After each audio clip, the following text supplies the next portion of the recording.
नमस्कार।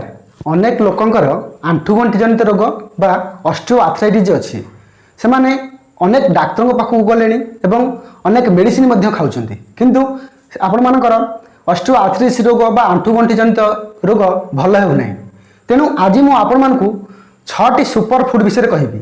यह जदि आपण मैंने रेगुलार खाइबे तेबे आपण मानकर आंठुगंठी जनित रोग निश्चय भल हो। तेणु वीडियो को गोटे लाइक करंतु, चैनल को सब्सक्राइब कर रखंतु।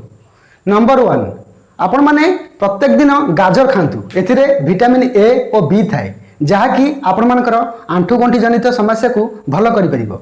नंबर 2, जिंजर बा अदा।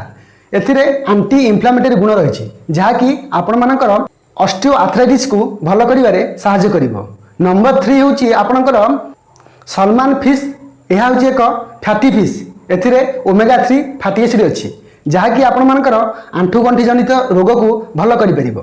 नंबर 4, अखरोट और वालनट। एथिरे तिबा न्यूट्रिएंट्स आपण मानकर आंठुगंठी जनित रोग को भल करि परिबो। Number 5, olive oil. एथिरे इन्फ्लेमेटरी गुण रही जहाँकि आपण मानकर ऑस्टियोआर्थराइटिस को भल करिवारे सहायता करिवो। Number 6, berries. ब्लूबेरी हो किंबा स्ट्रॉबेरी हो एथिरे एंटीऑक्सीडेंट और एंटी इन्फ्लेमेटरी गुण रही जहाँकि आपण मानकर आंठुगंठी जनित समस्या को दूर करिवो एवं आपण मानकर ऑस्टियोआर्थराइटिस को भल करिवारे सहायता करिवो। तेणु आपण माने एई खाद्य को रेगुलर खांतु, देखिबे आपण मानकर आंठुगंठी जनित समस्या निश्चय दूर हो जिवो। आज पई रहूची, नमस्कार।